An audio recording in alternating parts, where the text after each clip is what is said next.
Kia ora and welcome back to another Navigating Breath podcast with myself, John Van Hunen. I know it's been a hot minute since I have been on here. Like many of us, we've just had a lot going on. Have had an onboarding of a bunch of new one-on-one coaching clients and my own personal inner work. There's always more layers to be done, more levels. So, just been focusing more on that, and this has been on the back of my mind to get back into. I've really missed it. I really enjoy this space, and this opportunity just to express what's been going on with me, and with the intention that it may be supportive for anyone else who's listening in some way, shape or form. Currently house sitting for two wee doggos and a cat, which has been really lovely. This is a beautiful home just here in Ōtautahi in Christchurch, New Brighton. And just been going inward lately, navigating the Shadowlands. It's been very interesting to witness, not just witness, let's be honest, navigate and manage my own shadows of judgment as they've arisen. I think it's still something maybe that I'm still processing, although it does feel like it's become far easier, and I feel like I can rest far more in it than I was previously, which is amazing.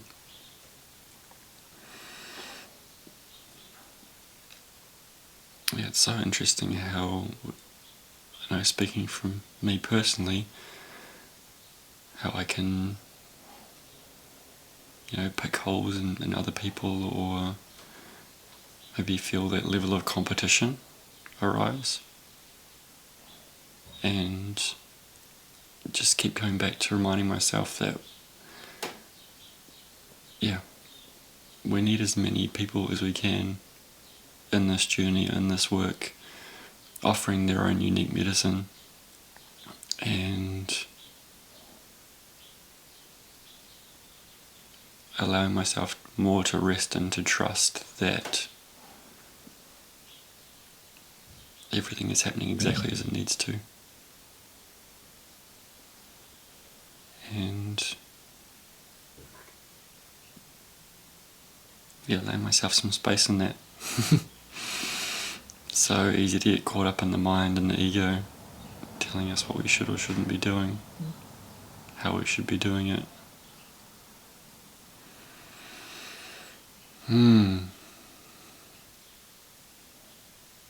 Libby and I have been staying in separate houses just this last little while,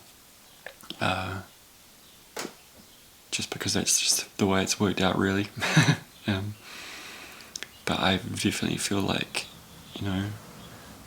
for those of you familiar with human design, and maybe you're not, I'm actually going to have someone on here in the very near future to discuss what it all means.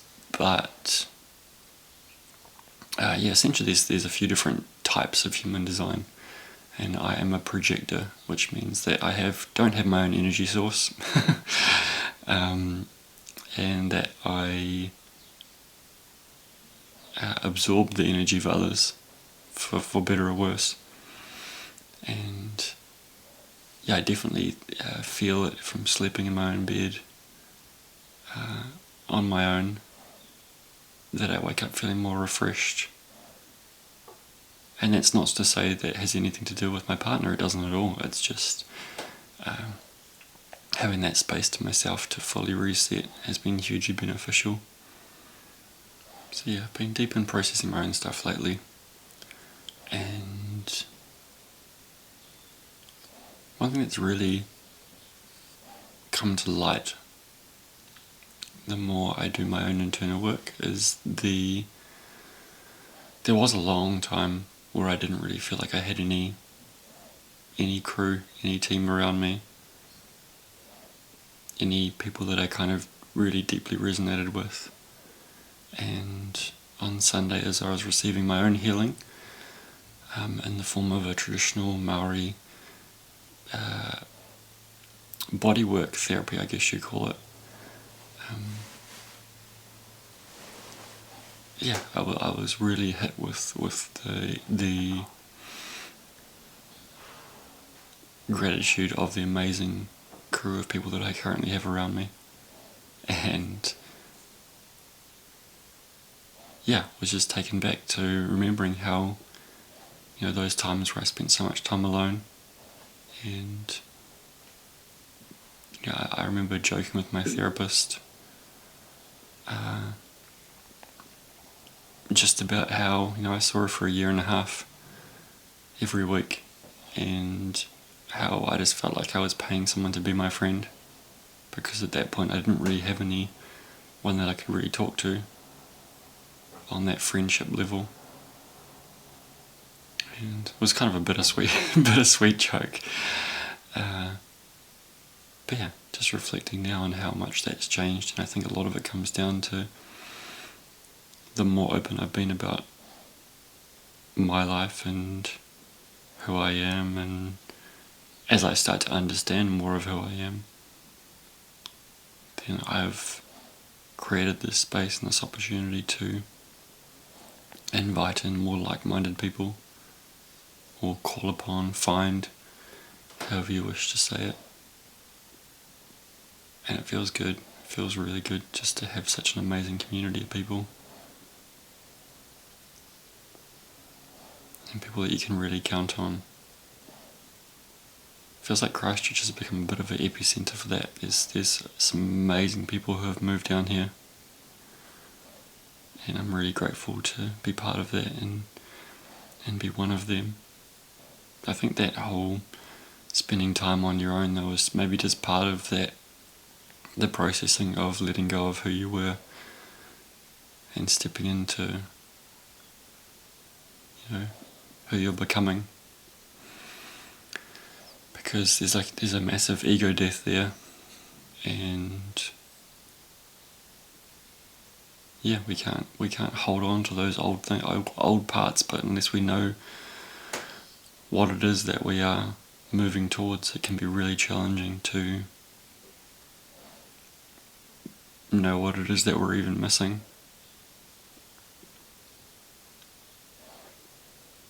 Yeah, in a lot of ways I wish I had a coach like myself to for myself back then, to support myself through that, because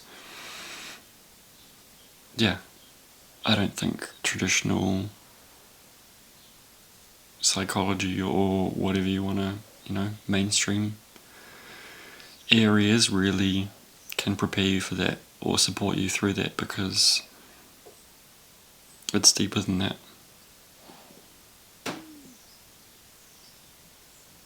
I'm even finding that with my clients now. One of them is processing a lot and has no real spiritual connection, or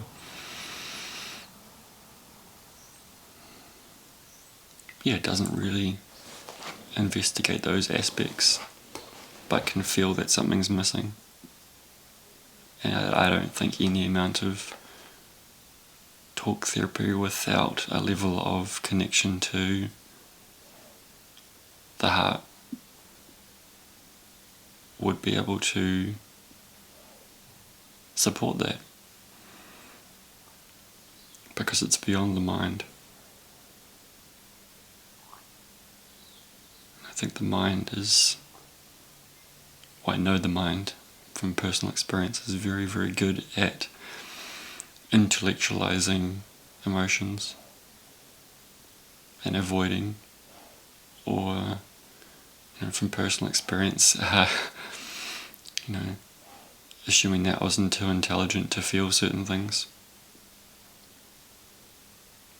But I think it's all, well, I'm discovering that it's all a coping mechanism to keep us safe.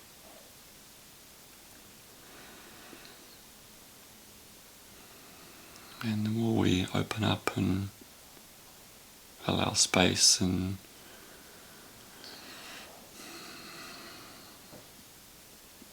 dive into those spaces, the more we can connect more deeply with our hearts, understand ourselves more deeply, activate that inner compass. Once we let the ideas or views or whatever you want to call it of others sort of fade into the distance.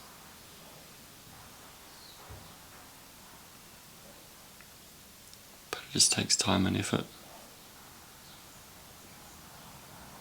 And it can be scary and challenging to let go of those old parts of ourselves and old ways of being.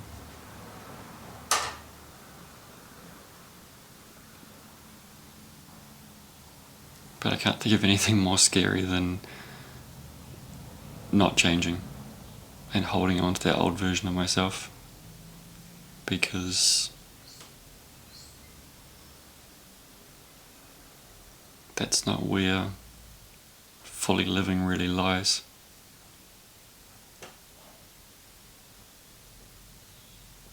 I can't imagine a life where I just keep doing, the 9 to 5, avoiding feeling anything, filling my time with busyness as opposed to things of meaning, of depth. Yeah, I can safely say after many years of crawling through the darkness, I'm very grateful to be where I am now.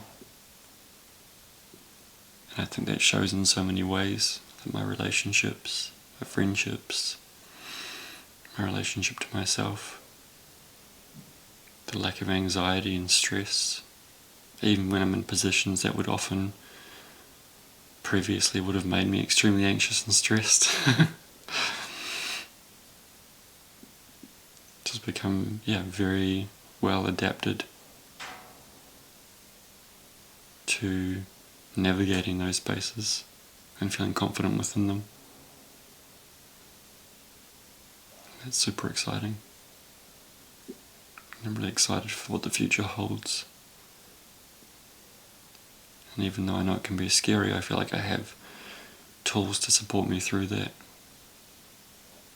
Yeah, tools, community, the connection to myself. And I've fostered a deeper sense of trust that things are always working out. I think I'm going to leave it there for today.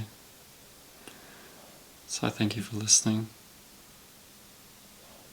Really appreciate your support.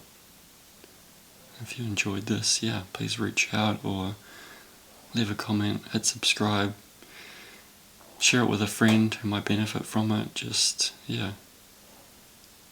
really eternally grateful to you all for listening. And I hope this was supportive in some way.